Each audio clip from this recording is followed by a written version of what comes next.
Joining us now are Sean McManus, president of CBS News and Sports, Susan Zirinsky, executive producer of 48 Hours, and in Washington, Bill Plante, CBS News senior White House correspondent. Good morning to you all. Good morning, Harry. Good morning. I'm trying to think between Susan and Bill, who was around Walter first. Susan, how old were you when you went to work for Walter Cronkite? Well, I was in the Washington Bureau. I was 19 years old.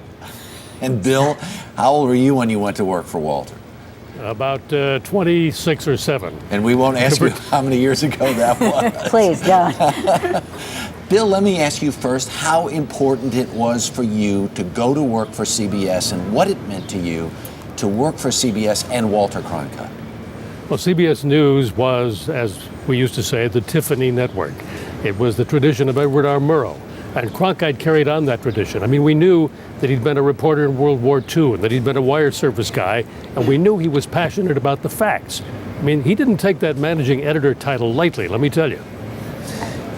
And when you turned in a script as a correspondent, Bill, for Walter Cronkite, knowing that he would see it, I can't even imagine the pressure of getting it right. Well, you got that right. We were always braced for a question from Walter because he would review the scripts. But he also had a lighter side. I mean, he loved campaign gossip, for example. We would come in from the Nixon campaign or the Carter campaign. He'd want to know what was going on. I once asked him about the charges by both Democrats and Republicans that he expressed his editorial opinion by lifting his eyebrow. And he said to me, "Oh, hell no, it's just a twitch."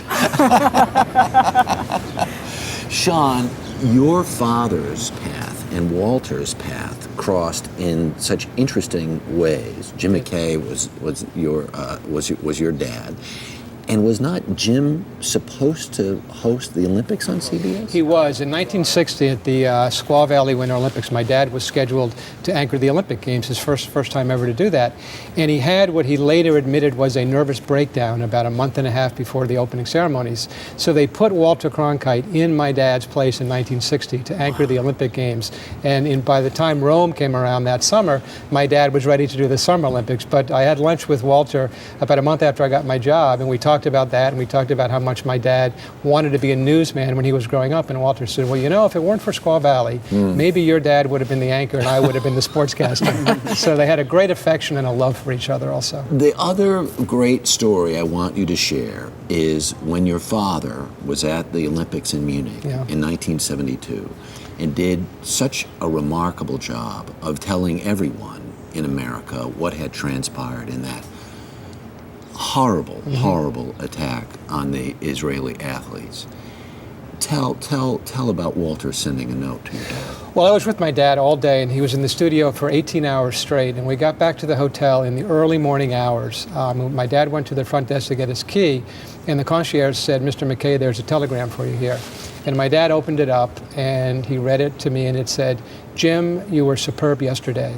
The profession and the industry has reason to be proud of you. Congratulations, Walter Cronkite. And we have listen to this piece. The greatest compliment of my career. Jim, you were superb yesterday.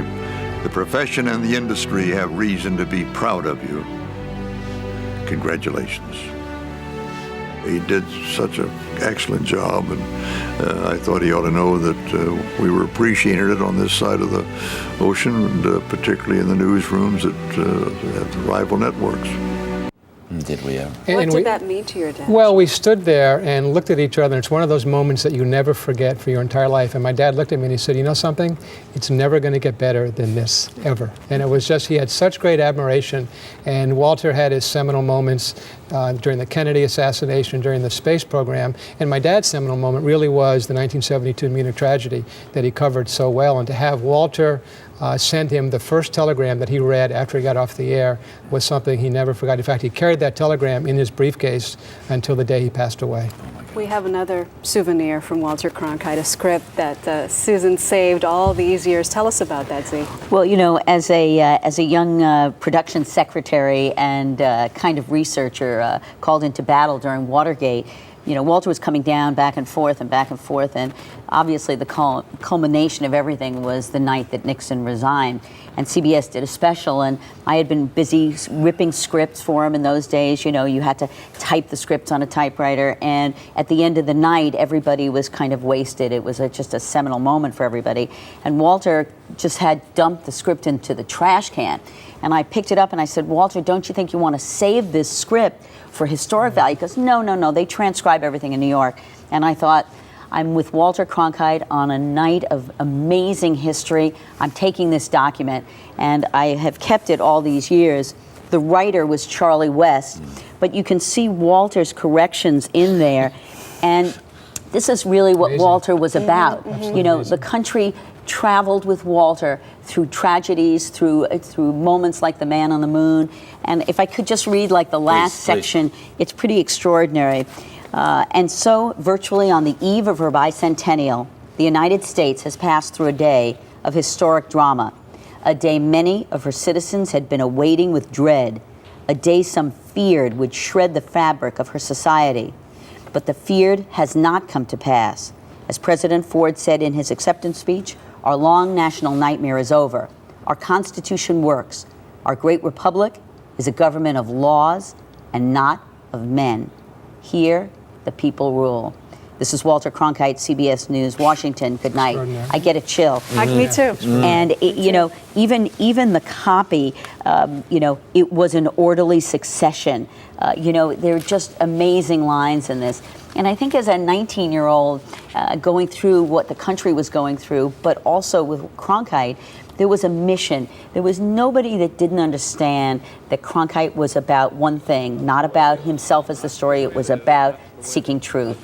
And having that single voice to march under was really extraordinary. It was just the greatest seduction for me of all times as a 19-year-old. Will there ever be another Cronkite, Sean?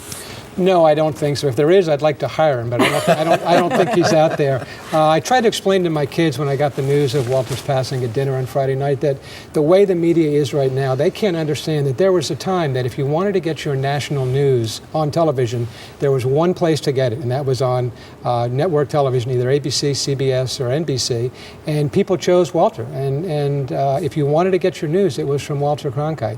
So I don't think anybody, with all the cable outlets and with the internet, I don't think anybody will have the kind of impact or the stature or the influence that Walter had. And how lucky are we that the one man who had that position turned out to be Walter Cronkite. And as Z said, he was all about the journalism, all about the writing, and all about the telling the story correctly. I wanted to share a quick story. During the 50th anniversary of D-Day, we broadcast from Normandy, and I was fortunate enough to have as my anchor buddy Walter Cronkite, who, of course, had distinguished himself as a wire service reporter in the invasion of North Africa.